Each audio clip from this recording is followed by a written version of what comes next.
It's no secret that building a house is expensive, and one of the most costly parts is the labor. What if, though, we could use technology to automate and make this process cheaper? That's exactly what Icon is doing with their 3D printed homes. They've figured out how to 3D print concrete walls and have already constructed a number of homes this way.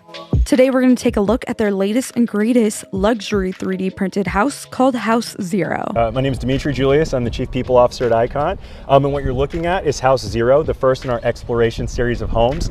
This is about 2,700 square foot house when you think about the 2,200 square foot main house and then the 350 square foot back house. We wanted to showcase what was truly possible with 3D printing just at the edge of possible, and I think we've pushed all the limits here. You're probably wondering how this works and what exactly gets 3D printed. The 3D printer is shipped out and can be assembled by 4 people in an hour. Once assembled, it is able to lay layers of concrete to form walls that would typically take a whole crew of people to build. While someone does need to monitor the build, it's significantly less manual labor for this step of the home building process. The thing is, right now you can only really 3D print these walls, so you still need to pay for the labor of electrical, plumbing, cabinetry, and things like that. But this is a great first step in automating the home building process. Icon has already printed 7 affordable small homes for the chronically homeless in Austin, and 10 more in Mexico for families that did not have safe housing in the area. By automating building of the walls, they were able to build these homes much cheaper and faster than a traditional house, and in my opinion,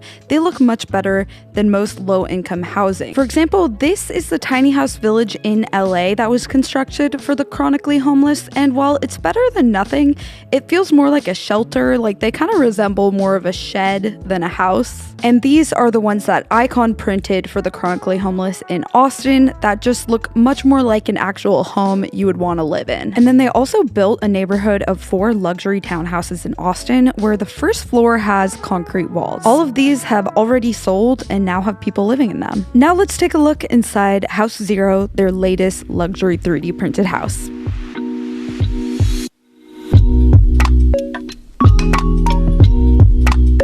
So I think the first thing you're going to notice, actually, before we even hit the door, is there's not a single straight line along this entire linear run. We really wanted to use curvature and really have this architecture meet nature and head straight on in. So we're going to head on to the right, and I'm going to take you into one of the main bedrooms. So going down this hallway, you will notice a lot of cabinetry. Underneath is that cement wall. But it's cool that you can add wood paneling, tile, plaster, really anything you'd like over it. Here's a look at the first bedroom of this house. It always gets asked, well, what if I want to put artwork on the wall? How does that work?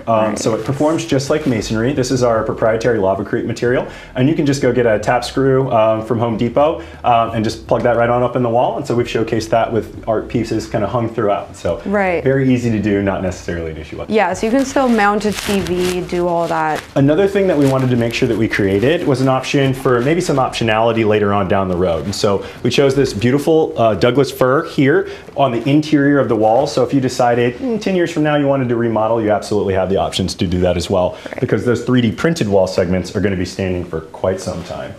Over here, they've got a Jack and Jill bathroom with partial exposed concrete, but some of it is plastered over and the shower is tiled over. So you see the concrete as kind of a design element, but it's also very functional. This is, this interior wall is a 3D printed piece that we just put some plaster and a rough trowel over to really showcase that there's different ways that you could finish this out. So all the traditional construction methods are still available to you. If you wanted to plaster, stucco, paint, or put siding over the house, you could absolutely do that. That would hurt our feelings, but you could do it for sure.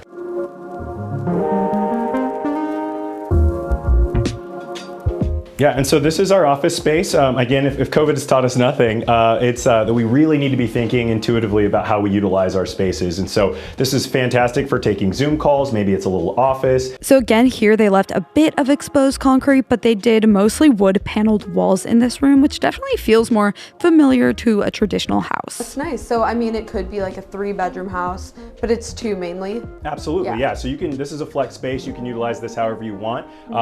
Pop a little nice bed in here, and then you've got, a nice additional space for guests. And now heading into my favorite area, which is the living room. For maybe some of the viewers out there, they might not know, but concrete itself is very thermally dense. And what that actually means is like it holds its own heat and temperature very well. So on like a 95-degree day in Texas with no central air on, it's going to be about 75 degrees in this house with no air conditioning needed whatsoever. I had no idea that it could actually do that.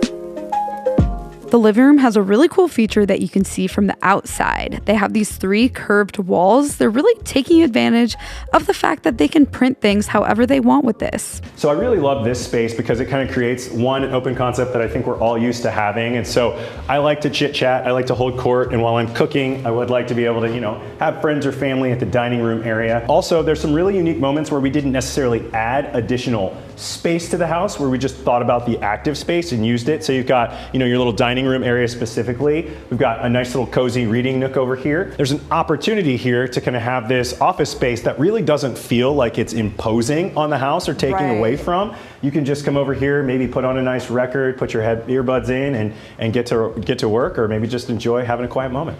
I just love this built-in desk. I think it's super functional and it looks great. It doesn't look out of place. Like sometimes having an office within a living room, it feels like you just didn't have anywhere else to put it, but this actually looks really nice. Like I would want it there. So the kitchen, we're not really seeing 3D printed elements in this part of the house, but it is beautiful. I personally love this kitchen. But again, like you can't 3D print cabinets, at least yet. And then off the hallway of the living room is a powder room, which again, super cool how you can see that you can put different textures over the concrete and make it feel like a normal house.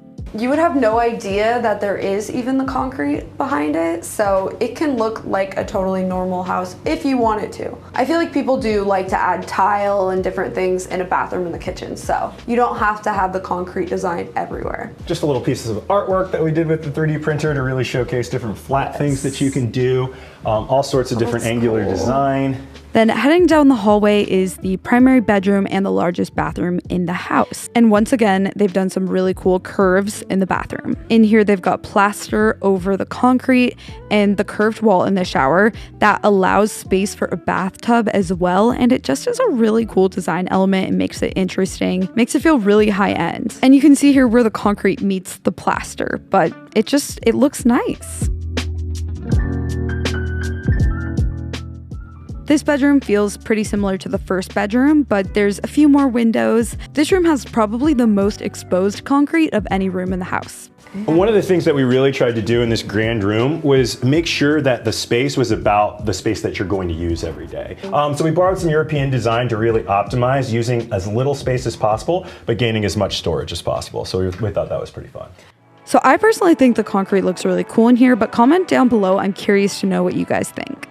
And I think one of the coolest things about this space is the private little coffee nooks. So outside this house, you've got a fun little kind of, we call it like just a coffee nook, a little breakfast area that kind of lives right here between the grand room and the 350 square foot ADU. Now let's take a look inside the casita. They actually build these on their own as well, so you can get one for your backyard. So I don't know about you, but this is my favorite space in the entire house.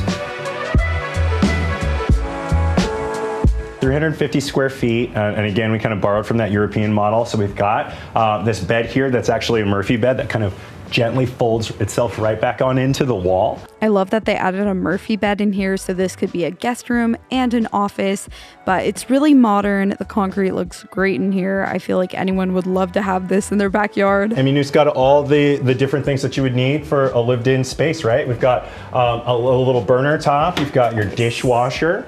You've got a fully functional sink and refrigerator, and then you've got a fully functional bathroom, which I think is super cool. And this bathroom is just so rad. It was a little tough to get a shot of this one, but it had that same plaster, curves, and a frosted glass window, same style as the other ones, which I love. So that is Icon's House Zero. What do you guys think? Would you live in a 3D printed house? I think it's really cool because it's a step towards making the home building process more efficient and thus less expensive. And Icon's next step is building 100 3D printed homes in Austin. So I hope you guys enjoyed learning about these unique houses, and I will see you in my next video. Bye!